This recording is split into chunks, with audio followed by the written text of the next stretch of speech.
Welcome to We Are Libertarians, where our goal is to help you sound smarter while talking with your friends. We examine current events from a libertarian perspective while treating modern politics with all of the irreverence it really deserves. We toss out the screaming heads and put people before political parties and give context to the news to make you think. My name is Chris Spangle, and this is a special series on We Are Libertarians called The Swamp Explained. And my co-host for this series is Rob Quartel. He is a 45-year fly on the wall in Washington, D.C., Rob has worked for Republican presidential campaigns, government agencies like the EPA, and has been confirmed by the Senate to the U.S. Federal Maritime Commission. He also has been a candidate for Congress and Senate, and given his experience and iconoclastic viewpoints, Rob gives us a great insight into the swamp, and that makes up our nation's capital. And we have a special feed now. We have separated all the episodes of The Swamp into one single feed. So if you look up in any podcatcher, The Swamp Explained, you'll find this show. So you can go back and catch up on all the episodes easily or share with your friends. And Rob, you too. So that is a new feature that we've got. So make sure that you grab that link at wearelibertarians.com and tell your friends. So Rob, how are you doing today? I am doing just peachy keen. So, the summer has been lovely on the island, but today we're overcast. What can I say? Yeah, well, it's beautiful, 74 and sunny here, and so we're enjoying it. So hopefully tomorrow it'll be nice. Yes. So for the work day. If you ever need the weather report, just call me and I'll tell you what it'll be like tomorrow. So, good. So we get your weather first. So we have so much that we could talk about. It's just the amount of things that Trump has done since Friday. We could really go on and on about. Let's start with said he's done, or said he's done, or said he'd like to do. I'll give you the choice. Do you want to start with Greenland? Do you want to start with being labeled the chosen one? Do you want to start with the economy and the recession? Where would you like to start? Well, I think we could start with Greenland just for a minute, because Greenland, which sounds wacky, isn't necessarily so wacky, or at least historically, as a country, we've approached it before. Mm-hmm.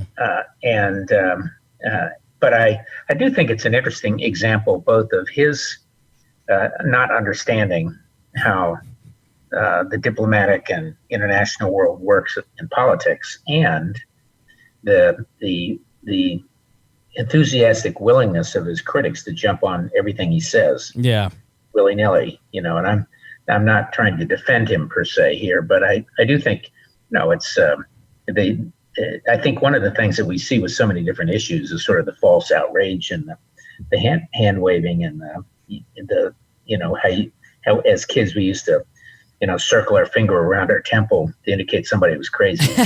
Right. Sort of a little bit of that. And of course, President Truman made an offer to buy Greenland. And I think there was another time way back when. And, the president does have the authority to at least create those kinds of negotiations even before a purchase is made. And any purchase would have to be ratified. But so I think Greenland is more symbolic than anything else. And we do have a big base up there. So that's kind of my take on it. Yeah, we apparently have, and we had let freeze over some nuclear waste at one of the bases up north during the Cold War. And so there's with the melting ice caps. Yeah, Greenland plays, I have marked first the national interest, because I think they do a lot of really neutral, interesting reporting on geopolitical affairs. And the Arctic, the race for the Arctic and the oil within seems to be a constant hot topic that they cover. And Greenland, I think, plays an important part of that. But there's also another piece that I heard this week that Denmark is the last holdout on signing this agreement that would allow the flowing of natural gas through Russian pipelines. And so Denmark is actually holding out. And so part of the reason that Trump is doing this and causing all this drama is that he's trying to put pressure on Denmark to not sign that agreement that would allow the flow of natural gas to Europe, and which that's where it always gets to with Trump, where it's it's the 32D chess argument that his bad behavior plays into some master plan, and you never can tell, is it Trump being strategic with his tantrums, or is it just Trump is a big giant baby?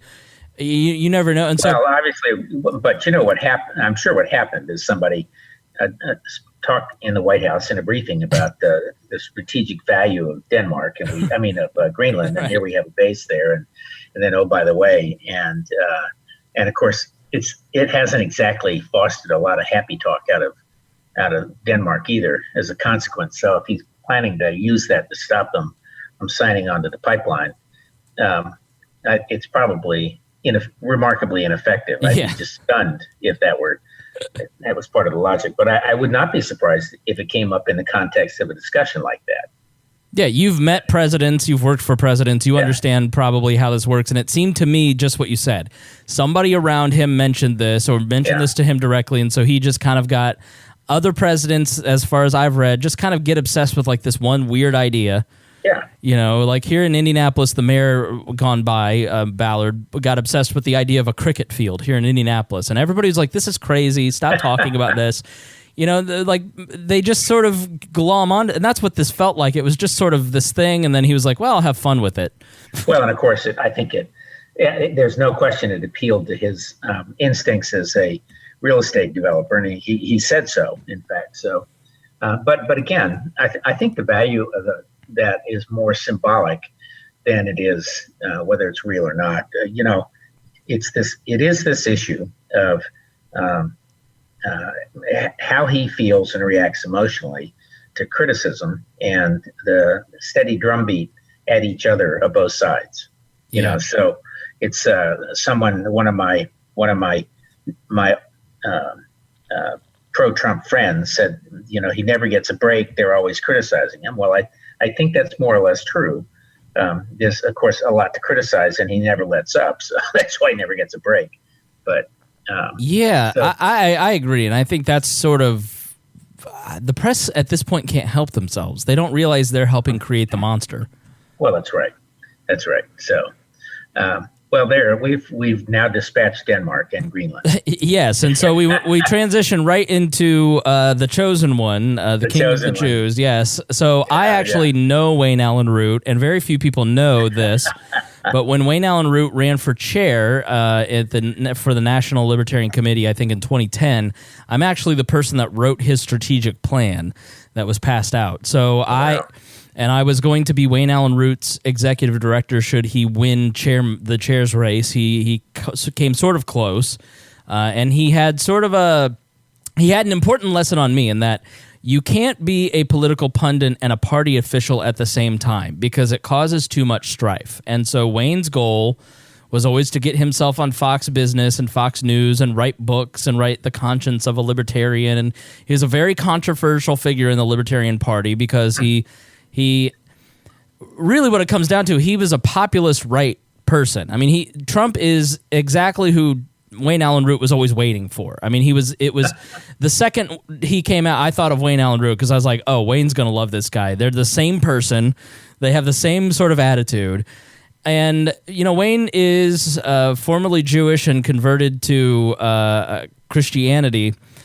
And so when he tweeted out that, Israel loves the king of the Jews and he's the chosen one for the people of Israel, as a Christian myself, I look at another Christian, I go, hey, that's sacred language and you're bordering on profane when you're using it about Donald Trump and political figures. It's like, but the real issue is, Wayne's just going to say outrageous things because that's what Wayne has always done. He loves to get attention for himself.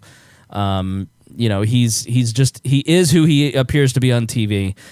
But so he's the guy who christened him the second coming, right? Yeah. So he was saying he's the second coming. He's the chosen one.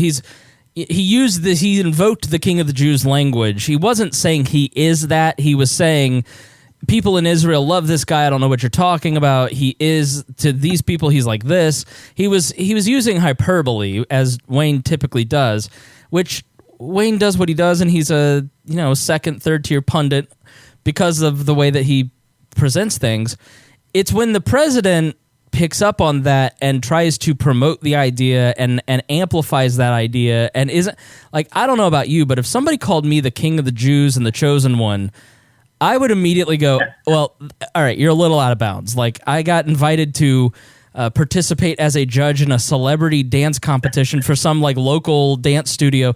I'm like, easy with the celebrity word. Like, you know what I mean? Well, that's right. And does it mean you're a good dancer? No, so I was the least qualified person for a hip hop dance off. But this of course raises some other issues too. So actually, it reminds me of one of our first conversations about my friend Bill Strauss in the book Generations, and later book called The Fourth Turning: Cycles of History. Right. And the prediction that in the 2010s to early 2020s, that a member of the boomer class would return to save us all from our follies, and the guy who turned that into a movie was Steve Bannon. Yep. And so I always wondered whether Steve Bannon felt he was the social messiah of sorts, or whether he viewed Trump as the social messiah to save us all from ourselves. But again, it is Trump loves all that kind of stuff. He likes to be the best, and so again, it's another one of those things that if you can't tell how much he's joking or jabbing, if you understand the difference. So he likes to jab everybody. And he likes to be the thrust of the media, just 24/7. I mean, I think that we have learned about Trump. It's 24/7 Trump, all channels all the time, and the media likes to help him on that. So, I doubt seriously he thinks he's the second coming, or that he any of those things. But there's no question that he loves the illusion and reference by your buddy. But again, if we move back away from all this and think about the broader context of Washington and the swamp and everything else, what Trump is a disruptor, and what he is disrupting is the way people see things, talk about things, do things, make plans about things, and some of that is at a high level good if you can divorce it from him. So I know this is a long ways from Trump being a messiah, but I do believe in the back of his mind probably is that he is the chosen guy who's got the chance to go out there and punch the Chinese in the nose and stomp on the Iranians and push back on the Europeans and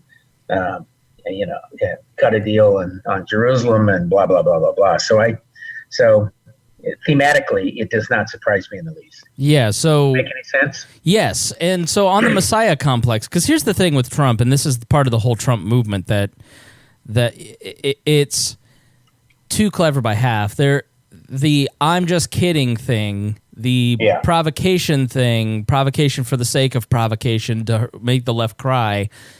I get all that, and I'm sort of down with that. But at a certain point, the whole I'm just kidding thing eventually starts to morph into him ordering on Twitter companies not to work with certain things, him floating the idea that we're going to use Amazon Alexas to spy on people so they can see if they're like.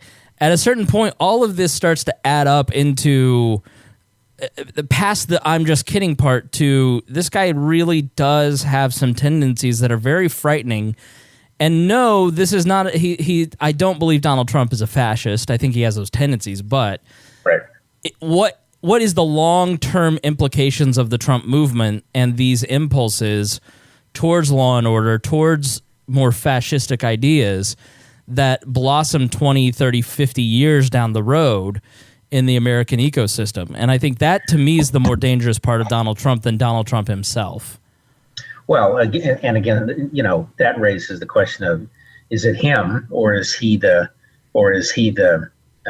vessel for frustrations which have been around for 25 years and growing, and which we see everywhere else, which is the whole populist movement. And I really think it's more populist than it is fascist per se. I think fascism has, it's organized thought, whether we don't like it, but it's organized thought. Whereas populism is a kind of, it's almost Brownian, and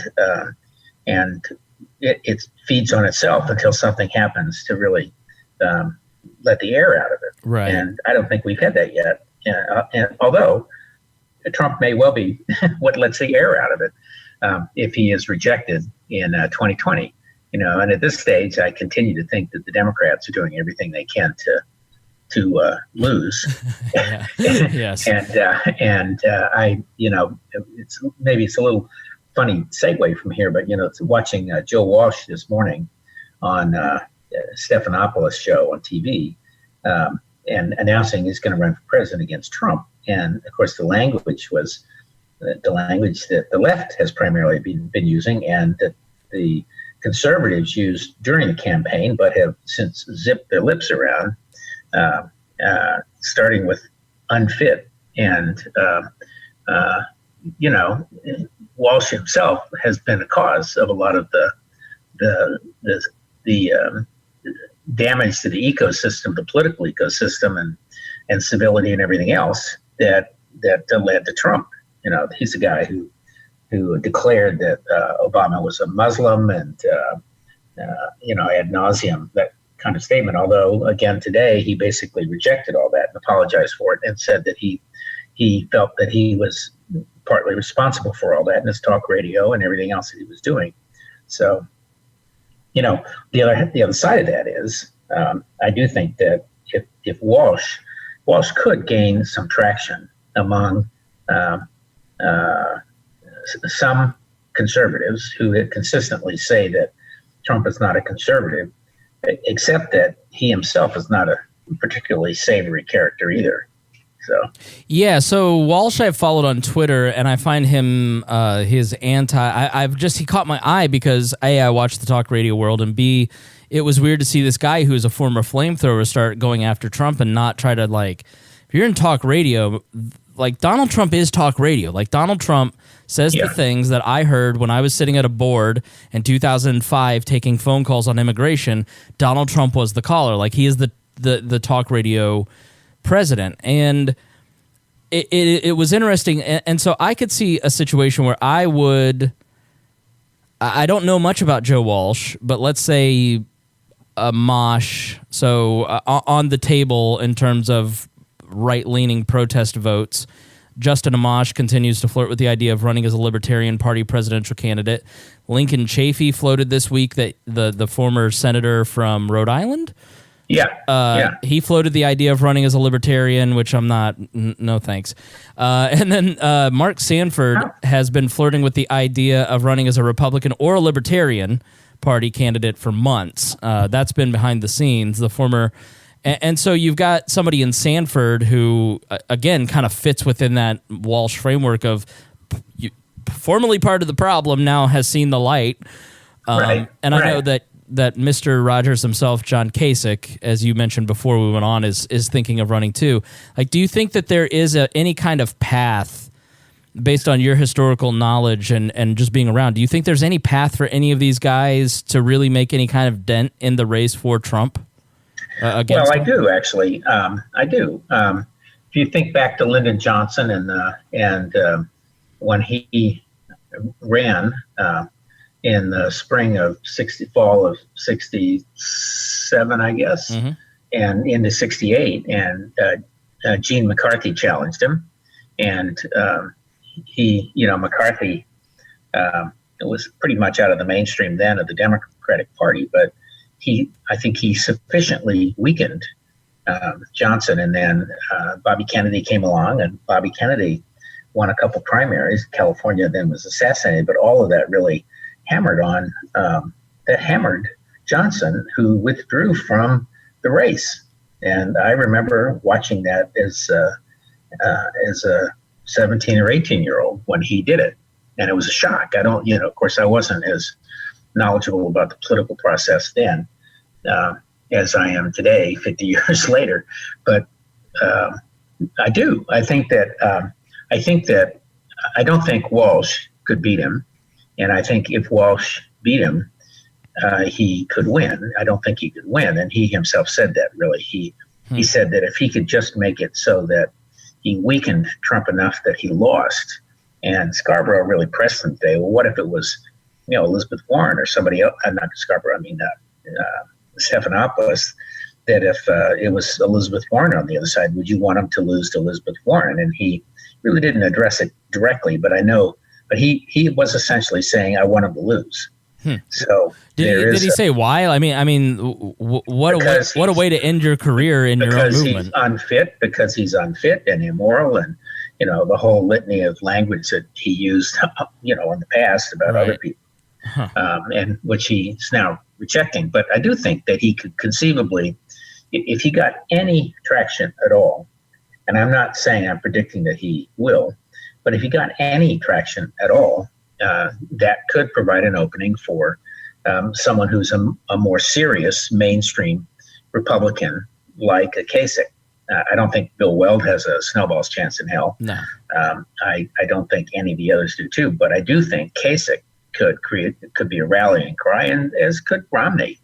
If it looked like there was a real opening, you should never dismiss the ego drive to become president by people who've run for it before and lost. Mm-hmm. So, yes, so I think it feels like Mitt took that position to put himself in that particular position. It really. Yeah, I think that's right. Yeah.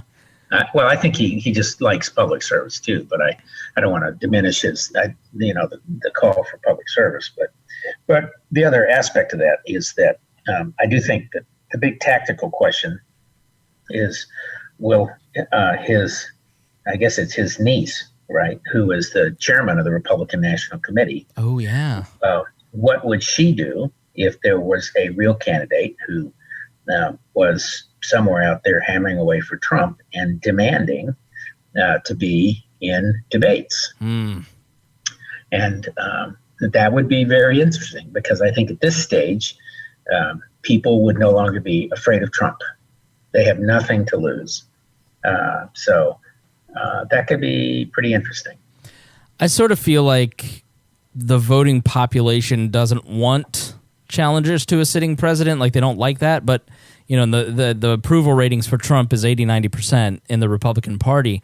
Yeah. But I just think that if ever there was a president that deserved to be challenged from within his own party, it has to be Donald Trump. Yeah. Well, and Walsh makes the point that he's really not a conservative, not a Republican, kind of not anything ideologically. And of course, for some of us, even a lifelong Republican like myself, if he were nothing ideologically and simply a pragmatist, that would be a good thing. Right. Because then it becomes a question of how do you balance out, competing political interests to get, what's the end game and how do you get there? If he weren't such a narcissist, and he just and he uses that term. Walsh uses that term. Yeah, if he weren't just the poster child for it, if he got off Twitter, his Clintonian centrist, I really thought that in 2015, 2016, it was like, if Trump can get out of his own way, he could be a particularly effective president in terms of bringing people together, but he just can't let the need for attention go. It's really kind of, I think if you're maybe more of, and maybe I'm assigning this to you, you're the type of person who wants government to be effective and run efficiently. Yeah. I'm more of the Joker from The Dark Knight, where it's like, let's have fun. But if you're more of your ilk, he could have been such a powerful, pragmatic president had he just not been, I don't want to say mentally ill, but let's dance around it. He just is. Yeah. Well, so here's another alternative thought for you. If he did win, again, it's sort of obviously I think it's far out speculation. If he did win, which I think it's more likely that he will get a second term than not, at least at this point in time, he might also then be freed from the Republican Party. Yeah, and then will go his own merry way again. He really doesn't have any particular roots anywhere, and so I suspect a second term would be very different from a first term. And of course, you have the problem of the Senate, and the House, I think, is very much likely to stay in the hands of the Democrats. Again, I'm not so sure. I think the Senate's going to change, but I think the gap will narrow probably. long ways out, though. What can happen in this, in that period? So yeah. So I want to ask you about maybe a swamp-related question, because my working theory is that Donald Trump just illustrates the way that the system works. He is not special and unique to it. He just, because of the media scrutiny, brings light to things that we don't like, and we should change the system. I mean, is his narcissism or his feelings of grandeur, like, is that a very commonplace thing, that sense that he's a man of history? Like, do you pick up on, as you work around these circles, like, are there a lot of people who have that kind of attitude towards their own position and sense in the government and history?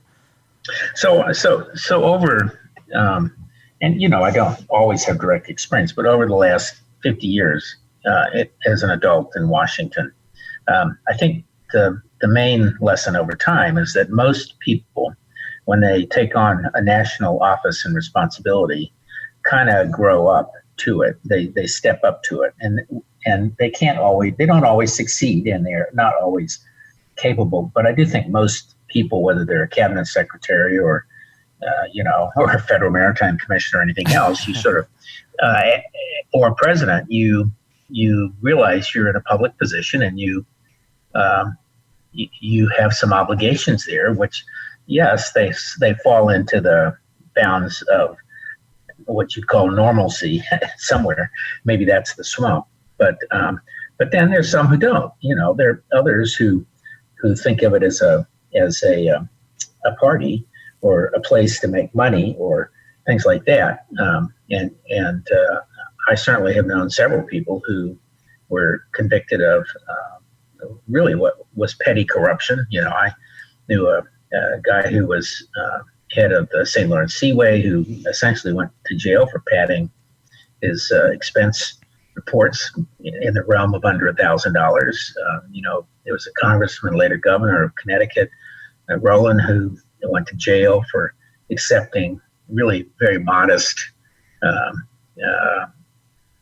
bribes of, work around his house and other kinds of things. Ted Stevens was convicted of that, similar corruption. And so sometimes there's a kind of sloppiness that creeps in.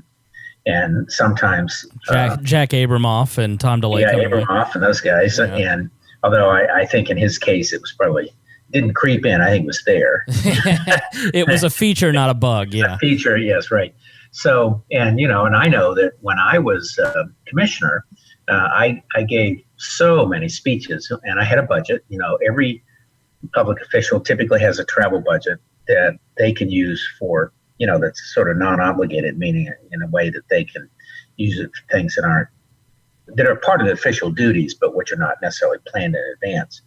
And if I recall, it was probably not even $20,000. And I had more speeches because I was a disruptor in that industry than all of the other four commissioners, including the chairman, put together times two. And I ran out of my budget because, one, despite the fact that everyone I spoke to would offer to pay expenses and things like that, I really felt that it was a public obligation to go do it.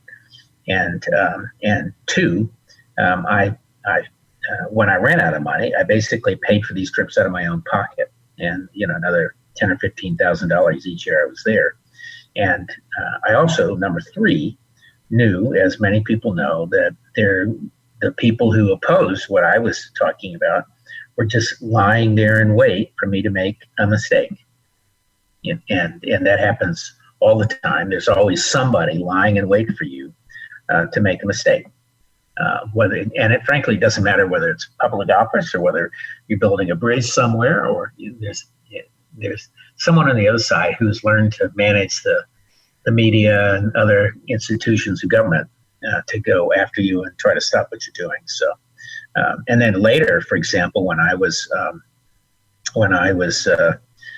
heading the Jones Act Reform Group, I did not take a salary because I would then have had to register as a lobbyist, which I didn't want to do, and the Jones Act supporters, the coalition against us, actually attempted to get me charged with some violation of lobbying law. And of course, they were shocked to find out I had actually thought it through and therefore didn't take a salary, therefore couldn't be called a lobbyist because I wasn't receiving remuneration. So you weren't on the take, and they were shocked. They couldn't believe somebody wasn't on the take.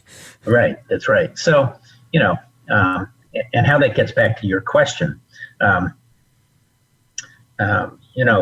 most presidents, certainly in our lifetimes, have been very cognizant of both the image and the power of the presidency as well as the lack of power, and which I want to talk to in a minute, because I do think what this brings up is this whole issue of executive power and the creeping power of the executive branch. But, George Bush Sr. and Ronald Reagan famously said they would never go into the Oval Office without a suit and tie. And, some of these folks were shocked to see President Obama, with his feet on the desk. Mm-hmm. I imagine myself in a similar situation, and actually I work with my feet on my desk. So that, I guess the blood flows better to my brain or something. So Nixon, to get around all of that, basically had a little hideaway office off to the side of the Oval Office where he could take off his jacket and roll up his sleeves and loosen his tie and order break-ins. Yeah, right. Break-in, right. Hideaway office was the source of many of trouble. Yeah, that's right, probably. And Bill Clinton too. That's right. But then again, how does it affect your ego? I still remember I was not there, but of course I've read about it so many times. Jim Baker, who was then Secretary of State, I think. Might have been chief of staff, but I think he was Secretary of State, I think, was arguing with President George H.W. Bush 41 about something. And Bush said, well, if you're so smart, why aren't you president? And so of course it has to go to your head a little bit that you are the president, right? And all these things. But I think Trump really takes this to a whole new level. And I think he does, whether he deliberately thinks it out as a performer or whether he just is that way because he is a performer. Who knows what the answer is? But we do know that he said to several people reported he said on several occasions that he had to. Well, actually, he said it himself in front of the conservative journalists. Remember a couple of weeks ago where he said, I know my tweets will set everybody off, and I sent out a tweet and it was a beauty, remember? and that was about as revealing as you could possibly be about his whole strategy being on 24/7. Yeah, he admitted in one press conference about a month or two ago that he watches how much engagement he gets, how many likes, all that. The same one. Ben Shapiro has repeatedly said the best way for the president to get reelected is for the White House staff to create a Twitter-like app with fake robots that make the president think that he actually tweeted, but really it's just a bunch of fake bots going, "Good job, Mr. President, way to go." Well, but now the other side of that is, so that, all these things have nuance to them too. So this morning they were talking on the news how his base, which has been plus or minus a couple points off at 35 or 6 or 39 thereabouts, that was down a little bit this week, I think, and they keep hammering on the fact that he hasn't really grown it. I mean, he's grown it a couple points for a while, but you would be hard pressed to find anyone among any candidates who can say, I have 40% of the public on my side, no matter what I do. Right. Right. Okay. So that's a pretty good base. And he doesn't even need to get 10% more to win. He only needs about 7% more if you assume that, an excess of 5 million votes is off in California. Yeah, you mentioned you wanted to touch on executive power, and I think that was highlighted perfectly by Trump's tweet on Friday, where he hereby orders companies not to trade with one of our biggest trading partners, and then he floated this emergency presidential act from the 70s, and of course all these free marketeers that were Ron Paul fans on my Facebook that now are Trump fans are arguing against the free market, and the president can do it because it's an emergency, and it's like, guys, a national emergency is when all the houses of Congress and both parties are standing with their hands over their heart out front of the Congress going, God bless America, because 9/11 happened the day before. Pearl Harbor is a national emergency. Donald Trump tantruming with China and tariffs is not a national emergency. But it just highlights that the tools that have developed for the president to kind of do whatever the president wants to do, regardless of power. And the administrative state is growing and becoming more and more powerful, and it's very concerning. Well, it is, and I think, but again, on that point, it turns out there is a law somewhere. I think it's 1977 that if there's an international economic emergency, he might well have the power to do just that. And I think what's interesting here is how much his staff has been researching ways for him to use existing law to give him powers or to find powers that people had not thought about when they wrote the law. Bill Barr himself is one of those guys who has written about. He didn't call it the imperial presidency, but he supports a very strong presidency and the use of executive orders and all of that. And here, now we have a president who's doing it. And, Obama did it. I think back all the way back to Richard Nixon in 70 or 71 when we had, he had an executive order basically that created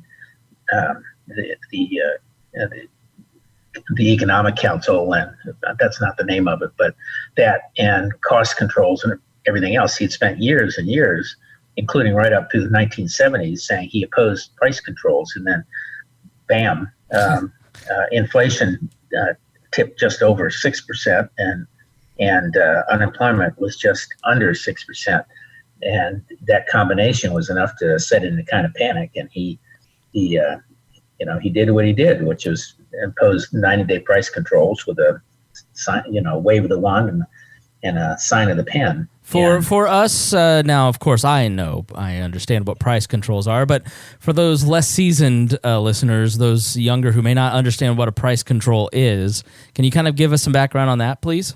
Well, basically, what a price control does is what they did were a number of things. They did a 90-day freeze on wages and prices to counter inflation. So you could not raise your wages or lower them, and you could not raise your prices or lower them. And it was the first time the U.S. government ever had done it since World War II. So it wasn't the first time it had ever been done. But he also he directed Secretary Connolly. John Connolly was then the Secretary of the Treasury, and for those who don't remember, he was also governor of Texas, riding in the limousine ahead of John Kennedy when he was assassinated, and he himself was shot. And some think by one of the bullets that went through Kennedy was part of that. But he ordered him to suspend convertibility of the dollar into gold and other reserve assets. Gold was still I believe gold was still the standard, and it was no longer the standard later. It's what they call closing the gold window. So foreign governments couldn't exchange their dollars for gold. They used to be able to do that, and now they can't. They haven't been able to do it essentially since then. And then they put a surcharge of about 10% on imports, so that U.S. products wouldn't be at a disadvantage. And that was literally all with a stroke of a pen. And so I think we have seen a steady increase in the powers of the presidency. And, there was a book written at some time after the Nixon administration called The Imperial Presidency. And it was aimed at Nixon, but the lessons certainly apply to everyone since, which is the inability of the Congress to act or come together to make sausage drives presidents nuts. Yeah. Yeah, there's another book called it's got this purposely bland title by the Mises Institute called Reassessing the Presidency, and it basically is this radical book decrying the power of the presidency. And they gave it this bland title so people would kind of be fooled into getting it, but the Mises Institute's anarchists basically. But yeah, that's an interesting insight. So it's always amazing to me when we talk, or if I read about the Nixon administration and that whole era, you think, wow, it couldn't be any worse than this. And this is sort of always the best part about reading history. You go, it can't be any worse. History is the antidote to hysteria, because you hear about price controls and what Nixon was doing and the gold standard and all that, and you go, things aren't as bad as it was back then in terms of government overreach. Yes, there is a lot of government overreach. It's certainly grown. The deficit is a huge concern. But you hear about that and you go, all right, Trump's tariffs sound like a fraction, like a quarter of what Nixon was doing with some of that price control stuff. Well, sort of yes and no, actually. I think if you think about history, what the point of the imperial presidency, the book, it was Arthur Schlesinger Jr. Okay.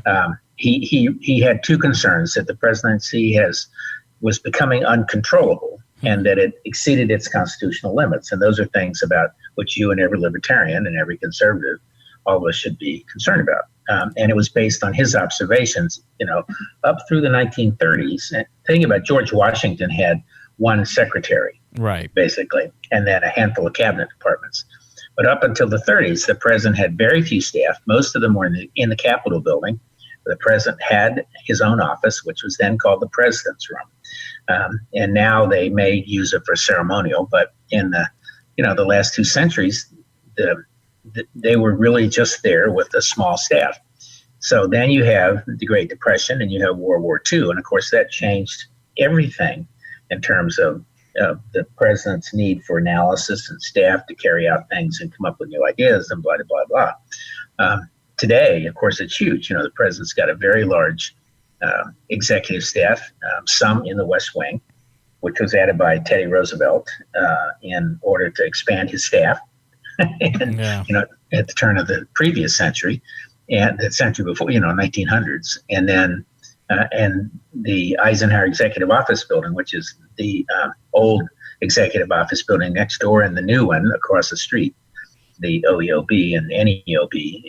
And there are hundreds and hundreds of people who are in there working on the presidency. And so you have these people, and they're essentially professionals.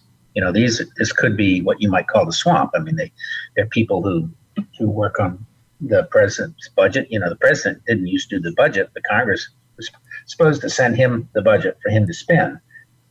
And at some point that changed. And so he has to do a budget, and he has to decide what his programs are that he wants. And somebody has to flesh them out. And then they have the issue of, can they control the cabinet secretaries, who one might think are somewhat independent, but the reality is they're political appointees, even though they're approved by the Congress.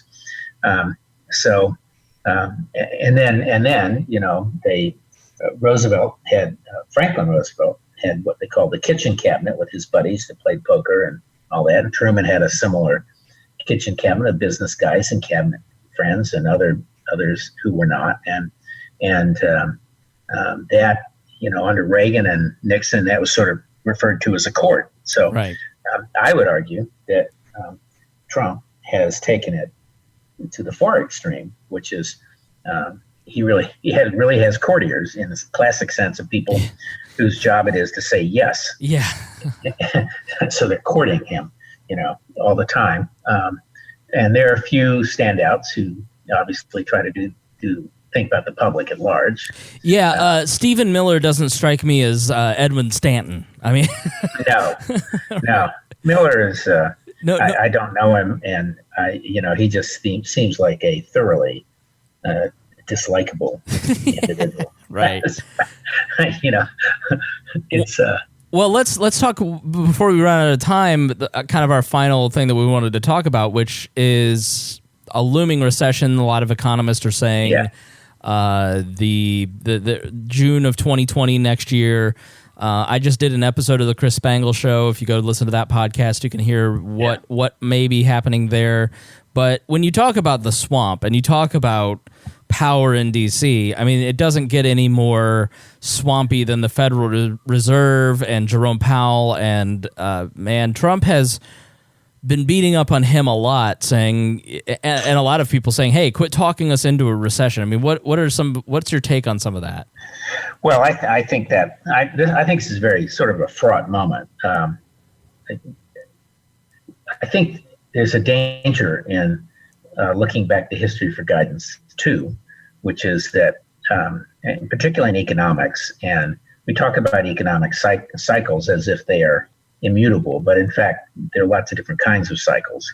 And I think our understanding of how the economy works is probably better. I would hope that we got better at understanding it. We are now, the 10th or 11th year of this expansion. We're certainly not in a recession now. And I was listening this morning to some of the media, and they're saying that the consensus of economists is that we may well be in one by the end of 2020, which will be post the election. And, recessions, you don't typically know you're in it until you're halfway out of it. Right. You actually have to have a declaration that you've had 2 down cycles, if I remember. And yes, a lot of what's driving us right now is consumer confidence. Although that I think was down 4 points in the last report. Yeah. Although it has been rising and up. So I do not disagree with people who say you can sort of talk yourself into a recession. So I suspect that Trump and his people, he got a report from somebody that one of his advisors that, this and that, and the tariffs are having a massive impact on the economy. And of course, he doesn't tend to think about how much our economy is driven by exports and imports from other countries and all of economic theory. He's just this sort of Queen's business guy who thinks things should work the way he wants them to work. Yeah. It's a very narrow universe. So in some ways, the worst aspect of the tariffs is that they have really massively undermined the economies of European and Asian allies for us. Yeah. And now, and of course, Friday, I'm watching my stocks go down 3 or 4 points too. So, and everybody with a 401k is watching that go up and down and up and down, and the swings are not delightful. Well, I've thought for months that we may be in a recession currently because I manage a lot of subscription services, and for We Are Libertarians, for instance, our Patreon, we'd lost 1 or 2 a month for the 20 months we had it.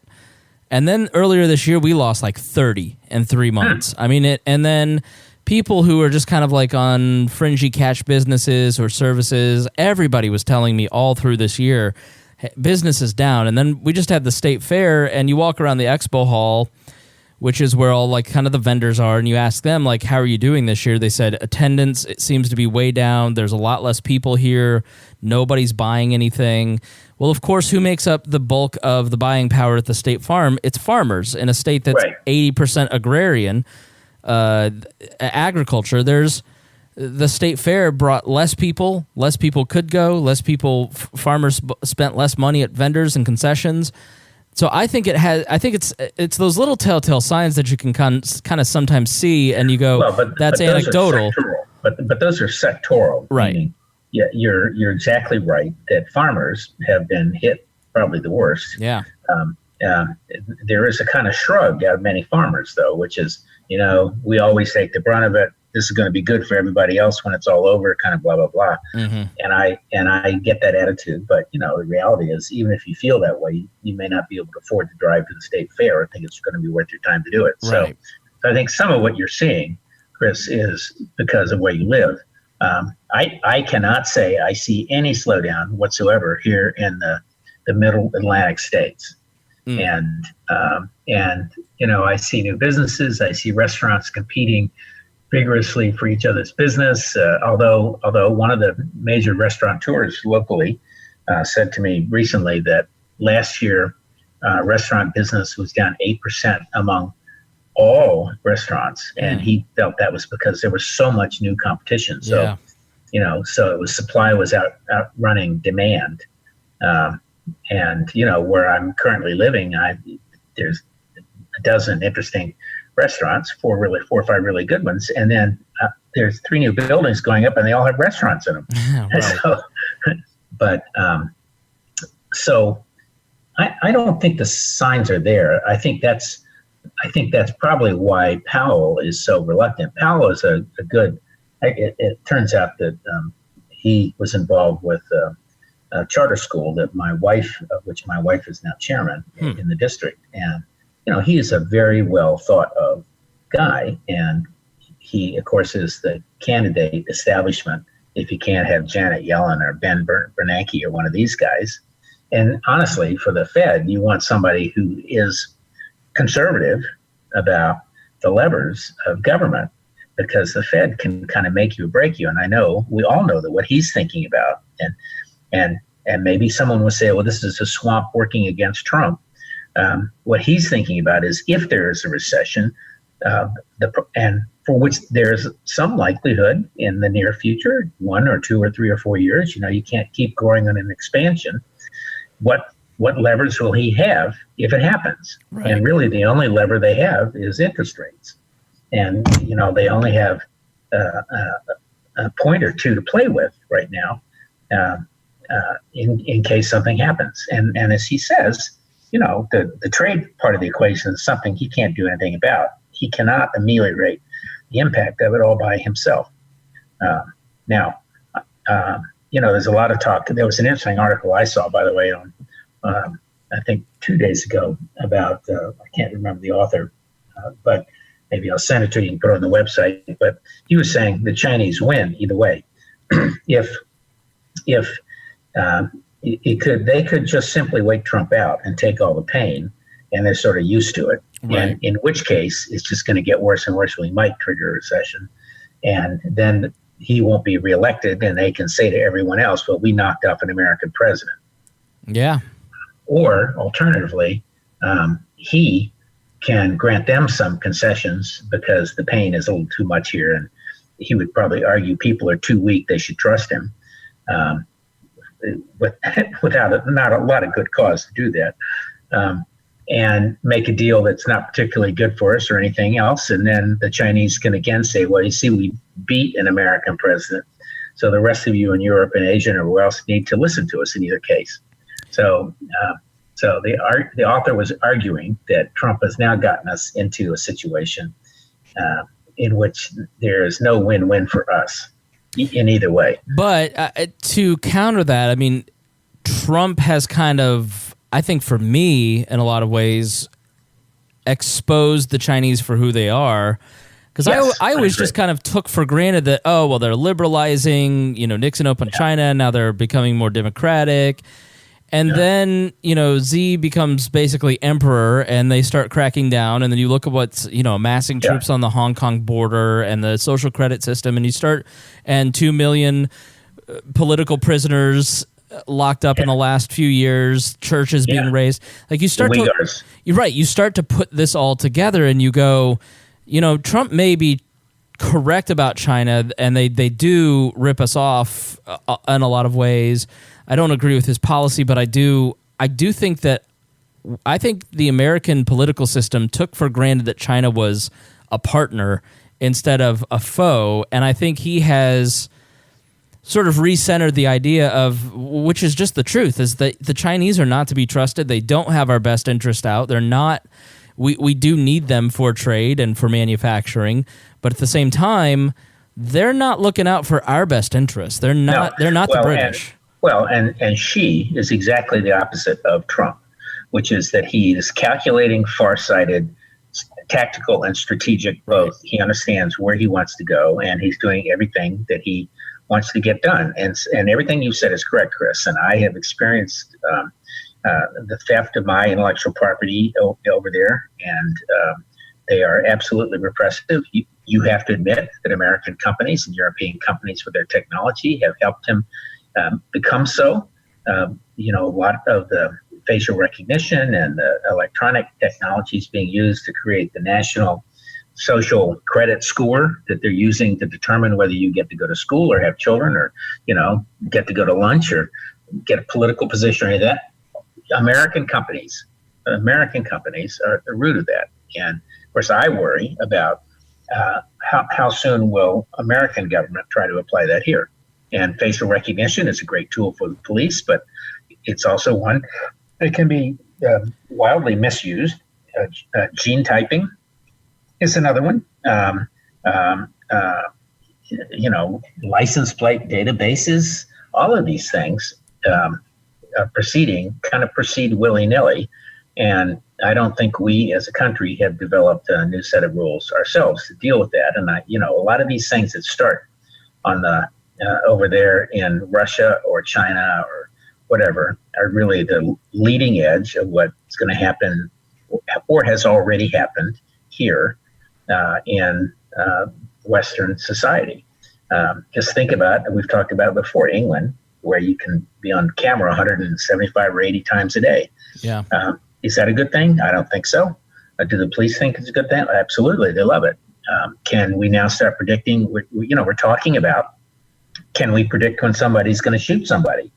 And, you're starting to see people, can we use AI on people's artificial intelligence on people's Facebook accounts or their Instagram or whatever to detect whether they're likely to do something? Well, that is exactly where we don't want to be.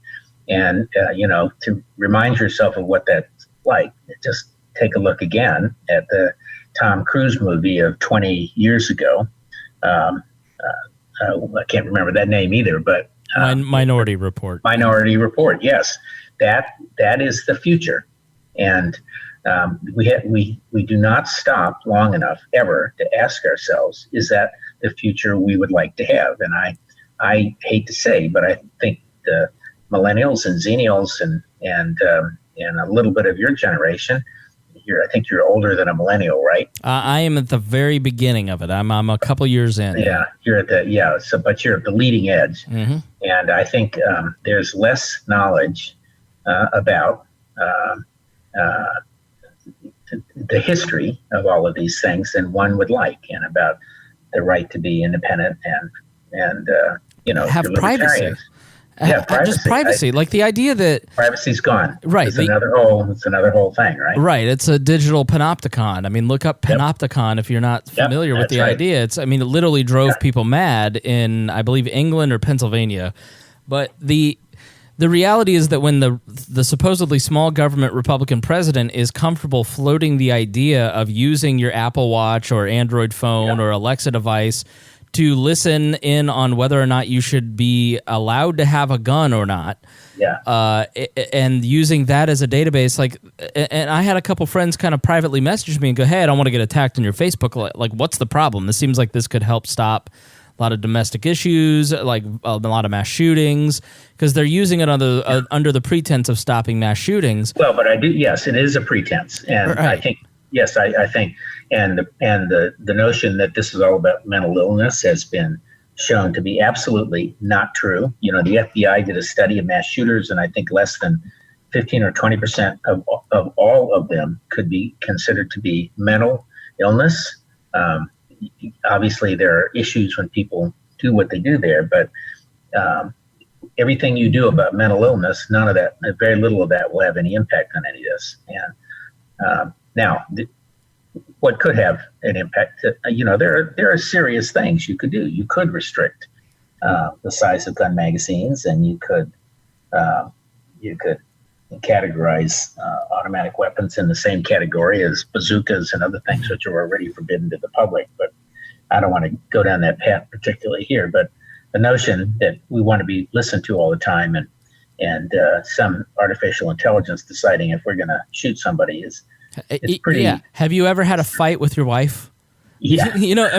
When you are watching, right? I would always lose. But when you are being watched, it's very easy when you're being watched to cherry pick, and then it can be used in whatever way you want. So it's a terrifying notion that someone would even entertain that idea in the Oval Office, and But somebody said it to him. Right. Someone somewhere said, "Well, we could be doing this or that." It's the chairman of trying to find a way, but this guy, what he's trying to do is this guy Wagner. Yeah, sorry. But he's trying to find a way not to do anything. Right. Okay, and to put it off on something else. So. Okay, so let's wrap up with the Diner's Guide to DC. You're quite the diner in DC. I was thinking the other day that, or this morning in particular. So, what I'm going to suggest today is that if you go to Washington, that you go to the baseball game down at Nats Park in the Navy Yard area.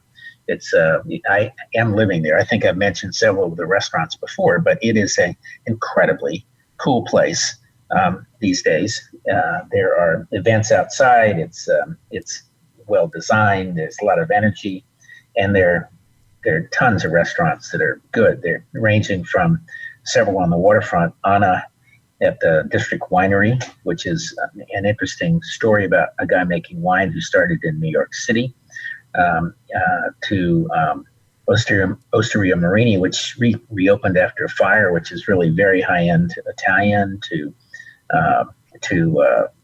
Chloe, which I've mentioned before, which is one of the city's best chefs, and to Schilling, which I talked about last time, to Salt Line. And there in that side, there are a number of restaurants all clustered close up to the ballpark, and around me, if you want to escape, they're over there. So if you're going to Washington, you ought to plan a Saturday over in the Navy Yard area. And if you get the timing right before, I think before the end of October, maybe earlier, there's a street foodscape that is called a Smorgasburg, which started in New York, which has about 25 different restaurants or little food stands, to fireworks at night sometimes, and music on Fridays. So that's fun. That would be a great little one-day trip. You could do the Smithsonian in the morning, and then you're not all that far away, or you could do the Capitol and walk on down.